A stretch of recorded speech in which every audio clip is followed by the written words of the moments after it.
There was a great ceremony at halftime with a court dedication for JSU. All-time winningest coach Bill Jones won the 85 D2 national title, also the 85 National Coach of the Year. 20 win seasons, had 11 of them to be exact. He's the only number retired at number 12 of the rafters here at the Pete. Coach, you're joining us here as well as we're in the midst of play. What has this day been like for you? You know, it's been exhilarating, I'll tell you that, because I got to see all the players, and I told all my players, you know, that's my name on the floor, but all of y'all are written right under that, because all of them are the reasons that I got that name on the floor. I found out my first year of coaching that I was an average coach if I had great players.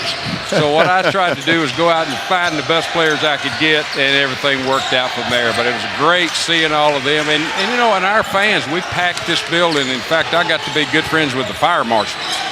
He's the one that closed the doors when we had too many in here. So we had some great years here. To that point that Ray Harper said that when you guys were really banging it out, it was selling out. It was really active and really lively in here. Oh, and listen, we had 5,500 seats in here at that time, and literally there were 500 or 600 people outside trying to get in. We had a great conference, and we had great rivalries. They hated us, and we hated them. And you know, when we got together to play, it was like a war. The students left here. The best thing about basketball is when you leave the arena, if you're sweating and you're worn out, and you asking when you go out the door, when's the next game, then we've won that battle. We get them back in here.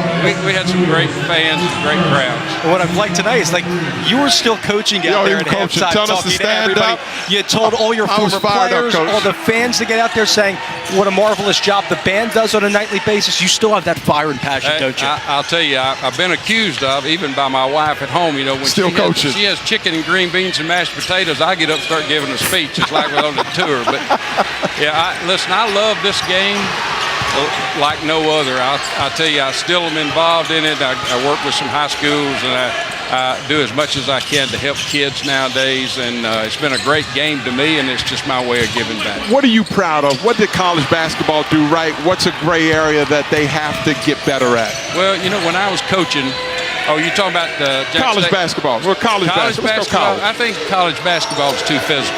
I think there's too much going on, too much banging, too much bruising. The basketball, I think, was designed to be a finesse game, and I think that's been taken out a lot. And I'm not sure what to attribute that to, but the post play is always like a WWF wrestling match. Really? And, this is free-flowing. What do you think about this game right here? Well, I think this transition in this game is pretty good. Belmont's knocking down some threes. They're going to have to find Luke, and they're going to have to find Wendler. Those are two guys that you can't let shoot free shots. Nearly in a denial, I think, like a triangle in two, where you go out there and you stop the ball from coming to them. I know your teams were stalwarts on the defensive end, highlighted by the 85 team, as we mentioned. What have you made of Ray Harper's system, both offensively and defensively here at JSU? Ray Harper was the right guy for this job at the right time. Ray has been, I've known him for a year, back when he was playing even. When this job came open and I talked to Greg Sykes, the athletic director, I said, hey, look, there's a guy up at Western Kentucky. Good block here. Whoa. Yeah, that's a great block. A guy in Western Kentucky that can get this program back alive, and I think that's somebody you need to talk to, and it progressed from there. But he's a guy that's going to play defensively, but he's also a guy, too, that rewards guys when they run the floor and give you hard effort. Coach, how satisfying was that when you guys went to the tournament last year and he invited you down to come and participate with that? You know, that's kind of hard for me to describe, because I'm sitting there, and Ray and I have talked all year, and all of a sudden he asked me to go, and I tell you, I jumped. Here's how fast I got up and jumped. I had my suit laid out that I was going to wear on the bench, and I left it. I got to Indianapolis, and I had to go buy me something to wear at that ball game. But here's my dilemma. It's hard for me to get seated in that position on the floor and not make a contribution. So I'm talking the whole game, and I'm talking to Ray, and I'm talking to the assistants, and I'm sure they said, oh, my God, what have we done bringing this guy up here? But you're a star, Coach. We appreciate it. Thanks so much for your time. Congratulations. You're going in the Alabama Sports Hall of Fame on April 28th. Congratulations for that. I appreciate that. Congrats, Coach. I enjoy y'all. I enjoy watching y'all perform. Y'all do a great job.